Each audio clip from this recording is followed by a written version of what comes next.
History का second chapter चल रहा है, हिस्टोग्राफी ऑफ इंडिया, मतलब इंडियन हिस्ट्री जो लिखा गया उसके बारे में हम लोग पढ़ रहे हैं। अब तक हम लोगों ने क्या देखा? एंशिएंट हिस्टोग्राफी देखा, मेडिवियल हिस्टोग्राफी देखा, मॉडर्न हिस्टोग्राफी भी देख लिया। अभी आगे का पॉइंट है Indian historiography, various ideologies, frameworks, मतलब इंडियन हिस्टोग्राफी कैसे लिखा गया, उसके पीछे का आयडिया क्या था, उसका फ्रेमवर्क क्या था, वो इसमें दिया है। आतापर्यंत आपण प्राचीन इतिहास बघितला भारताचा, मध्ययुगीन इतिहास बघितला आणि आधुनिक इतिहास बघितला। आता तो इतिहास लिहिण्यासाठी कोणत्या कोणत्या योजना वापरल्या गेल्या त्याबद्दल आपल्याला वाचायचंय।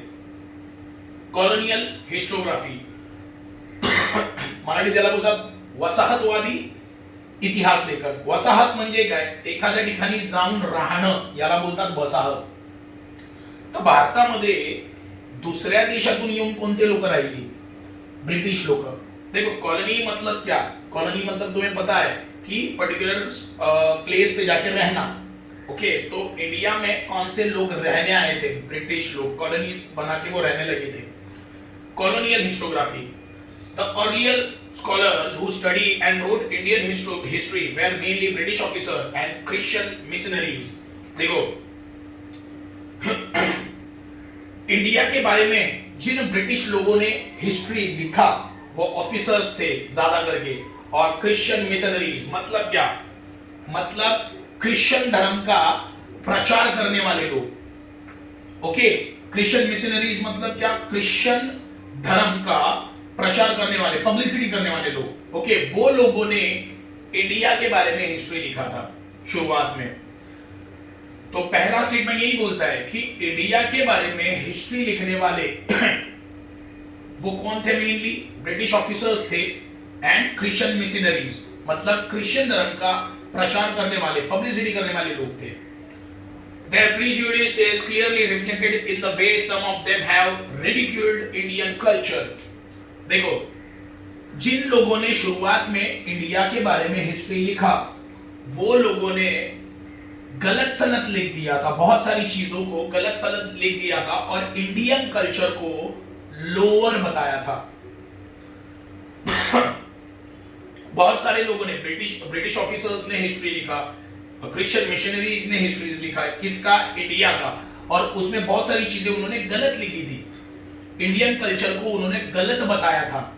Okay, their writing were used to justify the colonial British rule. उन्होंने हिस्ट्री इंडिया के बारे में बताने के लिए नहीं लिखा था, इंडिया को ब्रिटिश लोगों ने कैसे डोमिनेट किया वो बताने के लिए उन्होंने हिस्ट्री लिखा था। इसका मतलब क्या है? उन्होंने इंडिया को कम दर्जा दे दिया, है ना, इंडिया का वैल्यू कम बताया था अपनी हिस्ट्री में। उन्होंने हिस्ट्री किसके बारे में लिखा? ब्रिटिश लोगों ने इंडिया के ऊपर रूल कैसे किया, ओके, डोमिनेट कैसे किया, इसीलिए उन्होंने वो हिस्ट्री लिखा था।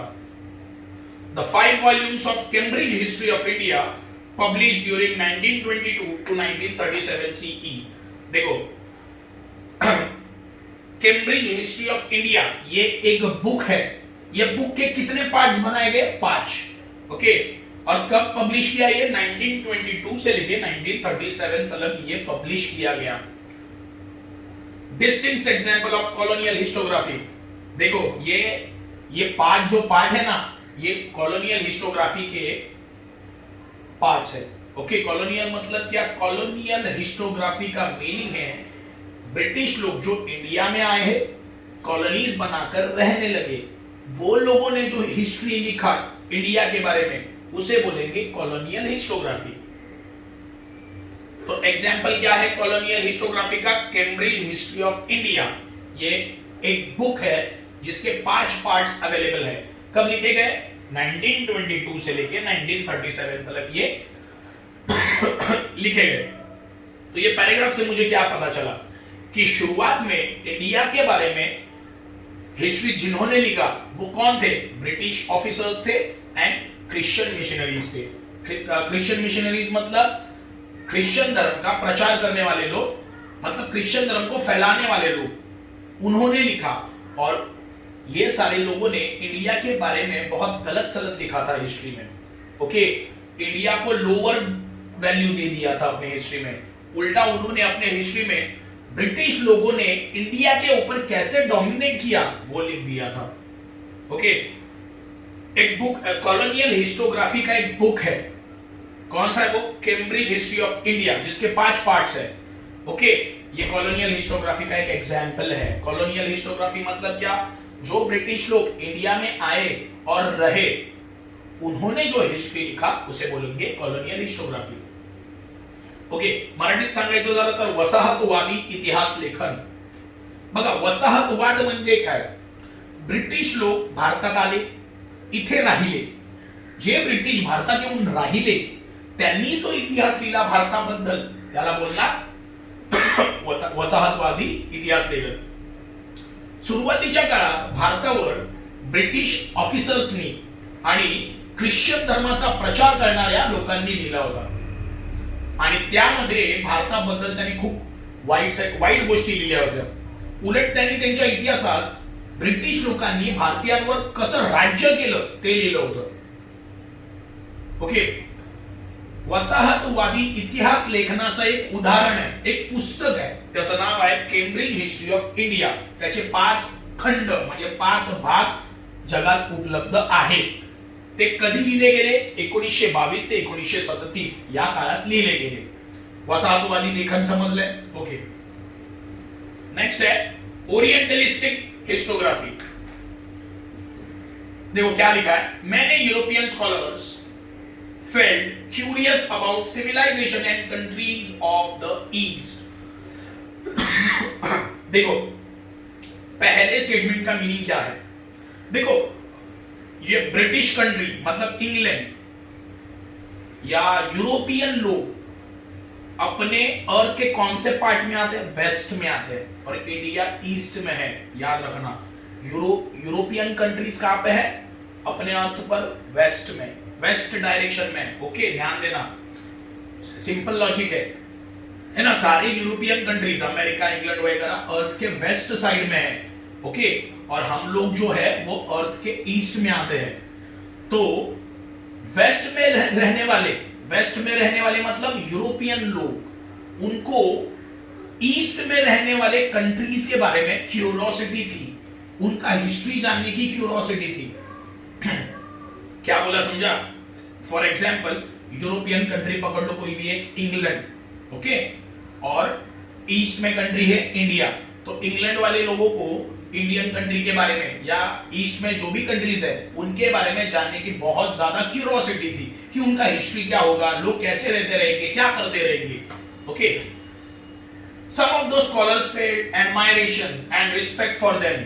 हाँ, वो जो लोग सोचते थे ना कि ईस्ट में जो कंट्रीज है उनका हिस्ट्री क्या होगा, वो क्या करते रहेंगे, ऐसे सोचने वाले जो लोग थे यूरोप में, उनको रिस्पेक्ट था, सारे कंट्रीज के लिए रिस्पेक्ट था। ईस्ट में जितने भी कंट्रीज है उनके लिए रिस्पेक्ट था, मतलब वो डिफरेंस नहीं कर रहे थे। ओके, मतलब वो लोग सोच रहे थे जैसे अपना कंट्री है वैसे ही ईस्ट में रहने वाले लोगों का भी कंट्री है, तो रिस्पेक्ट था।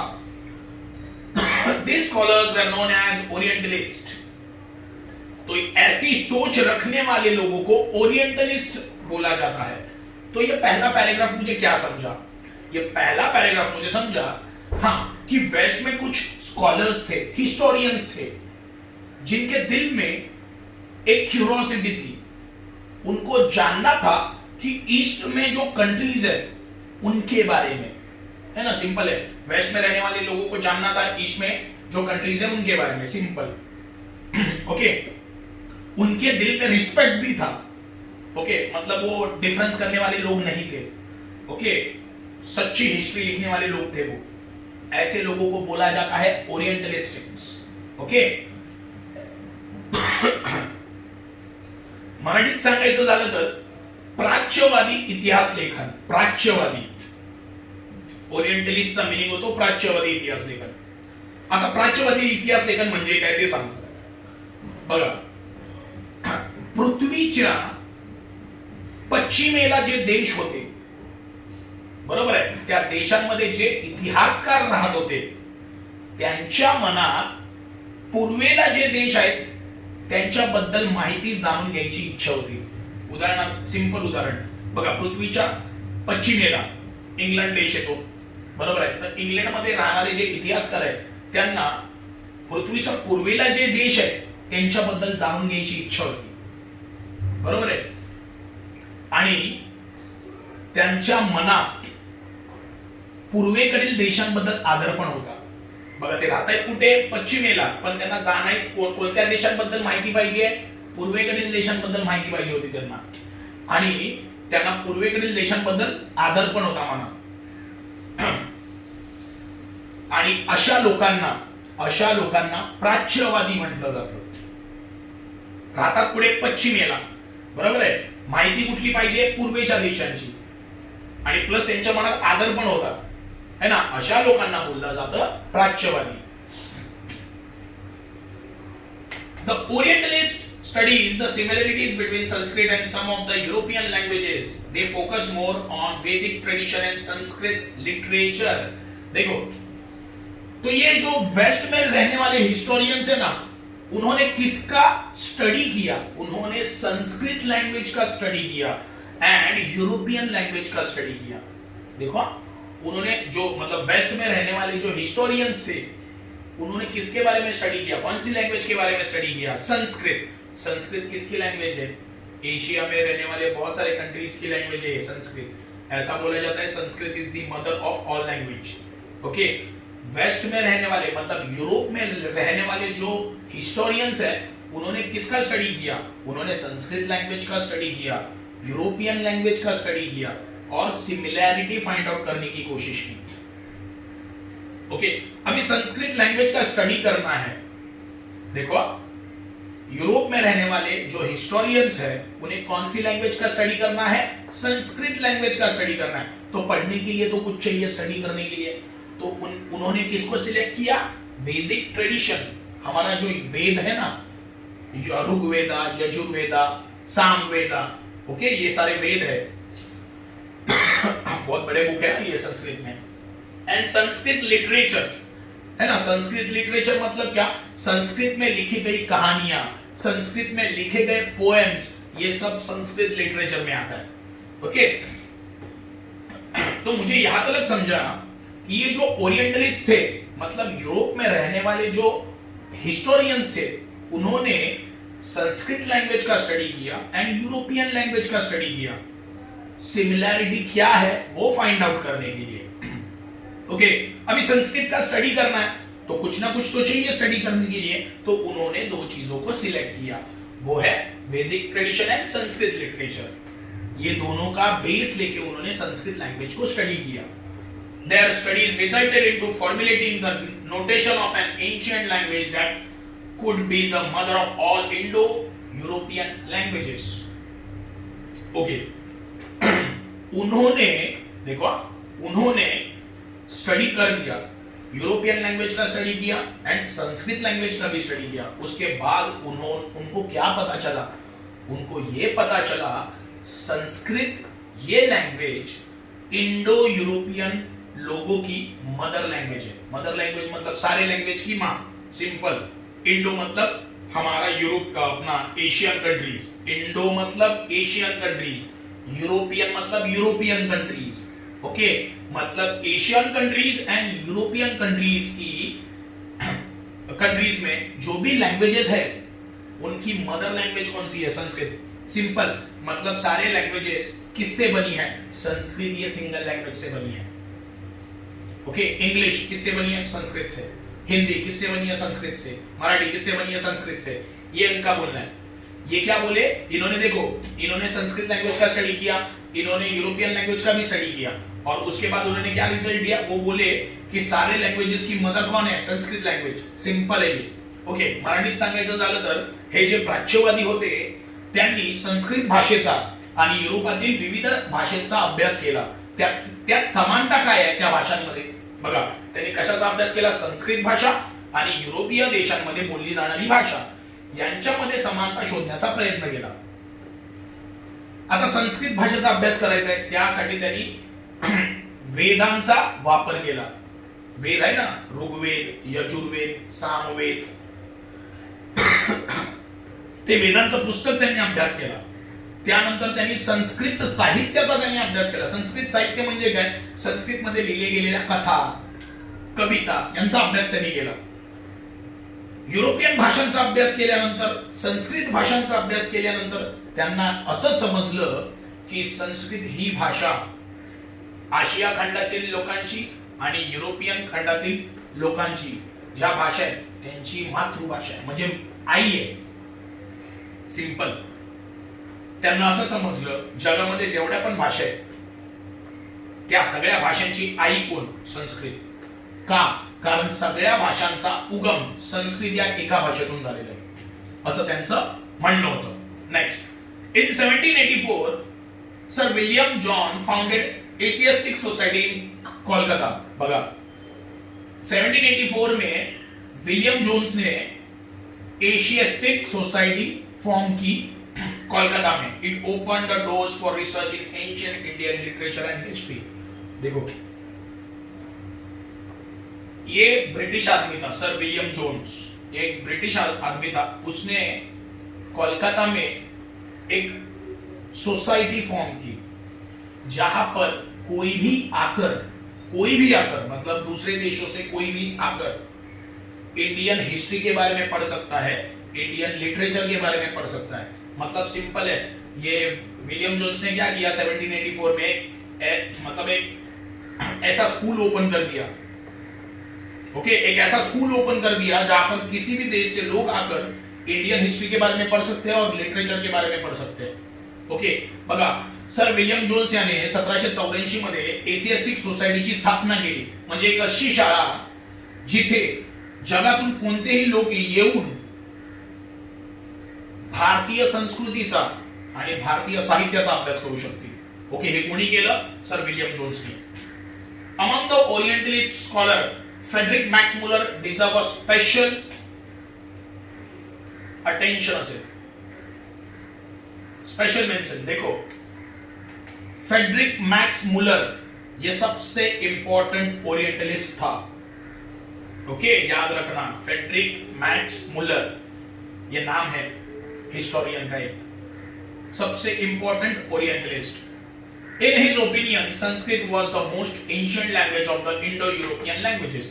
देखो, इसने बोला कि संस्कृत ये एशियन लोगों की एंड यूरोपियन लोगों की एंशियंट लैंग्वेज है, मतलब प्राचीन भाषा. ओके, मतलब उसको ये बोलना था जब कोई भी लैंग्वेज एग्जिस्ट नहीं थी तब कौन सी लैंग्वेज थी? सिंगल, संस्कृत, जो एशिया में भी बोली जाती थी और यूरोप में भी बोली जाती थी. ये कौन बोला? Friedrich Max Muller. Friedrich Max Muller क्या बोला?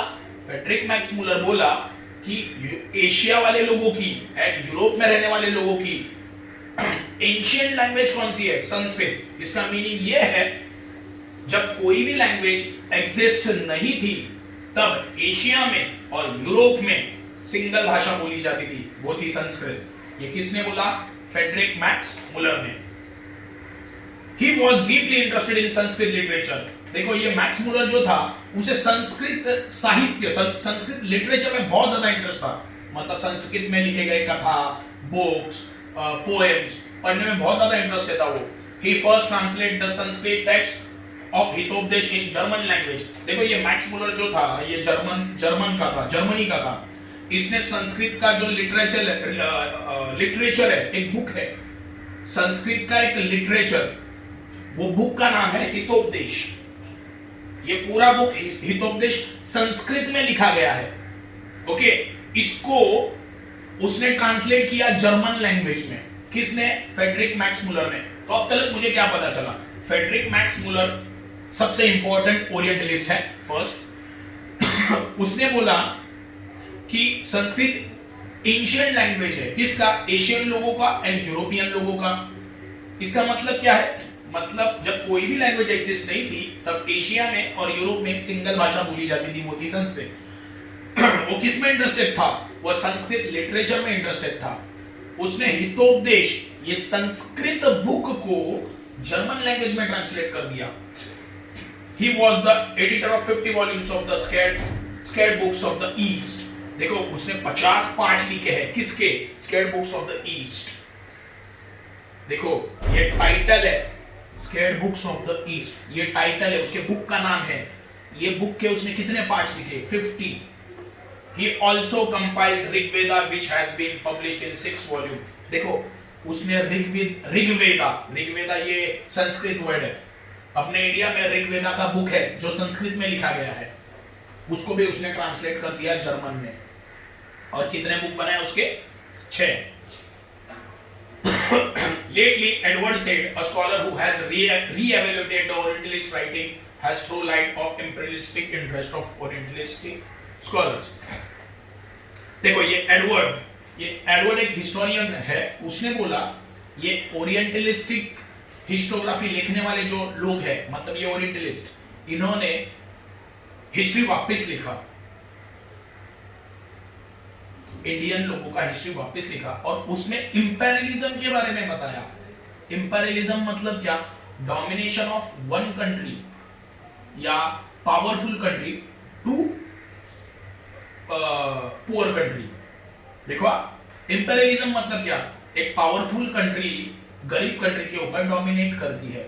तो ये एडवर्ड ने बोला कि जो ओरिएंटलिस्टिक हिस्टोग्राफी लिखने वाले जो लोग हैं, उन्होंने अपने हिस्ट्री में इंपेरियलिज्म के बारे में लिखा है। देखो सिंपल है, ब्रिटिश लोगों ने इंडिया के ऊपर क्या किया? इंपेरियलिज्म मतलब क्या? राज किया, है ना, उसके बारे में उन्होंने लिखा है। ये वहां पे बोला गया है। बघा मराठीत सांगायचं झालं तर फेडरिक मॅक्स मुलर याला प्राच्यवादी इतिहास लेखनामध्ये खूप महत्वाचं स्थान आहे। फेडरिक मॅक्स मुलर, ओके, तो म्हणाला की आशियामध्ये राहणाऱ्या लोकांची आणि युरोपमध्ये राहणाऱ्या लोकांची सर्वात प्राचीन असलेली भाषा आहे ती संस्कृत आहे। याचा अर्थ काय? ज्यावेळी कोणतीही भाषा उपलब्धच नव्हती, त्यावेळी पूर्ण जगामध्ये कोणती भाषा बोलली जायची? फक्त संस्कृत। ओके, फेडरिक मॅक्स मुलरला संस्कृत साहित्य वाचायचं खूप, म्हणजे त्याला खूप आवड होती, संस्कृत साहित्याबद्दल त्याला खूप आवड होती। त्याने काय केलं? हितोपदेश हा संस्कृत ग्रंथ जर्मन भाषेत उपलब्ध करून दिला, म्हणजे जर्मन भाषेत लिहिला। म्हणजे हितोपदेश त्यांनी वाचलं, समजून घेतला आणि कोणत्या भाषेत लिहिलं? जर्मन भाषेत लिहिलं। तसंच त्याने ऋग्वेदा हा पण एक संस्कृत ग्रंथ आहे, तो पण त्याने कोणत्या भाषेत लिहिला? संस्कृत भाषेत लिहिला। ओके, संस्कृत भाषेत लिहिला त्यांनी, त्याची 6 भाग बनवले, 6 खंड बनवले। आता एडवर्ड म्हणून एक इतिहासकार आला, तो बोलला हे जे प्राच्यवादी इतिहासकार होते ना, त्यांनी इतिहास भारताचा पुन्हा लिहिण्याचा प्रयत्न केला। ओके, आणि त्यामध्ये त्यांनी साम्राज्यवादाबद्दल लिहिलंय। साम्राज्यवाद म्हणजे काय? साम्राज्यवाद म्हणजे एका शक्तिशाली देशाने गरीब देशावर डॉमिनेट करणं, म्हणजे हक्क गाजवणं। जसं ब्रिटिश लोकांनी भारतावर काय केलं? हक्क गाजवला, त्याला बोलतात साम्राज्यवाद। मग त्या हे ज्या प्राच्यवादी लोक आहेत ना, त्यांनी हा इतिहास लिहिलाय। ओके, इथपर्यंत समजलं असेल? हे खूप देखो ये बहुत ज्यादा इंपॉर्टेंट है, ये कॉलोनियल हिस्टोग्राफी, ओरिएंटलिस्टिक हिस्टोग्राफी, ये कंफर्म तुम्हारे पेपर में आने वाला है, बोर्ड में भी आने वाला है, कंफर्म है। 3 है, ओरिएंटलिस्टिक, कॉलोनियल वगैरह, इस 3 से नेशनलिस्टिक हिस्टोग्राफी, 3 से 4 है, इसमें से एक तो कंफर्म है, वो भी 3 मार्क्स के लिए। ओके, तो ये बहुत ज्यादा इंपॉर्टेंट है, इजी वे, टफ नहीं है।